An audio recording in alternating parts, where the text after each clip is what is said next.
صرف اتنا سا سوچ لو کہ بچپن میں تمہارے پاس خوشی اور راحت کے سوا کیا تھا، اور اب تم بڑے ہو گئے ہو تو تمہاری تلاش ختم ہی نہیں ہو۔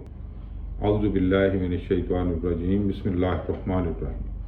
تم کیا ڈھونڈتے ہو؟ سب کچھ تو تم خود ہی ہو۔ تم ایک خزانہ ہو، مگر اس کو اپنے اندر ڈھونڈنے کی بجائے باہر تلاش کرنے میں مصروف رہتے ہو۔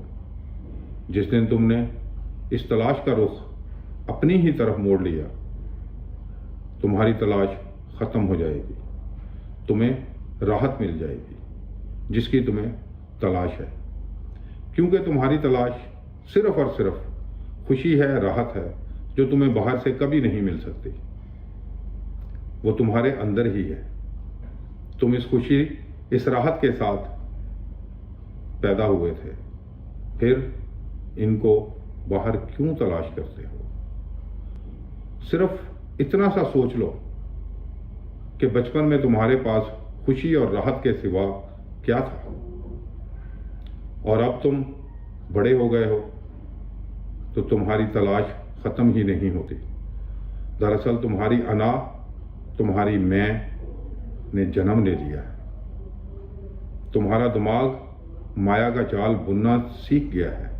پہلے تمہارا دماغ مایا کا جال بننا نہیں سیکھا تھا، جس کی وجہ سے تم راحت میں تھے۔ اب انا جوان ہو گئی ہے، دماغ مایا کا جال بننے لگ گیا ہے، جو تمہیں راحت نہیں، سکون نہیں لینے دیتا، جس کی وجہ سے تم بھٹکتے رہتے ہو، اور یہ بھٹکنا کبھی ختم نہیں ہو سکتا جب تک تم اپنے پاس لوٹ نہیں آتے۔ اسی لیے کوئی بڑا نہیں ہو پایا۔ بڑا وہی ہوتا ہے جو اپنے ساتھ رہتا ہے۔ اگر تم کہیں اور، تمہارا وجود کہیں اور، تم کیا حاصل کر سکو گے؟ صوفی، اولیاء اللہ اپنے ساتھ رہتے ہیں، اسی لیے وہ یہ راحت اور سکون میں رہتے ہیں۔ وہ کلی سے پھول بن جاتے ہیں، پھر ان کی خوشبو پورے علاقے سے آتی ہے۔ تمہاری یادیں تمہیں سکون نہیں لینے دیتی۔ اگر تمہارا دماغ کام کرنا چھوڑ دے، تمہاری میموری، یادداشت چلی جائے، تو تم کیا تلاش کرو گے؟ تمہاری تلاش ختم ہو جائے گی۔ ان پرانی یادوں کو بھول جاؤ۔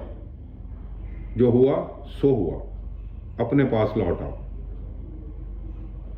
اپنا لو اپنے آپ کو۔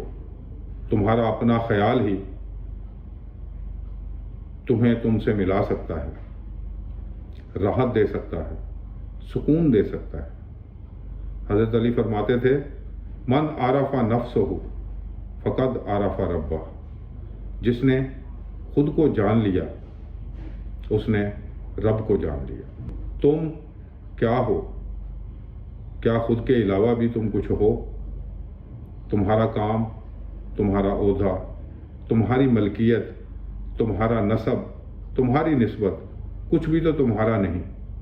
تمہاری یادداشت کے مرہون منت ہے یہ ساری چیزیں، جسے تم سمجھتے ہو، یعنی اپنے آپ کو جو تم سمجھتے ہو وہ تم نہیں۔ یادداشت جانے کے بعد جو بچ گیا، بس وہی ہو تم۔ تو تم کن چکروں میں لگے ہو؟ خود کو پہچانو، خود ہی کے پاس ہو تم۔ یادداشت کے بعد بھی اگر تم ہو تو سمجھ لو جو نہیں رہا وہ جھوٹ، جو بچ گیا وہ سچ، کیونکہ سچ ہی رہتا ہے، حق ہی بچتا ہے۔ یہ تھا آج کا خیال یار۔ وآخر دعوانا ان الحمد للہ رب العالمین۔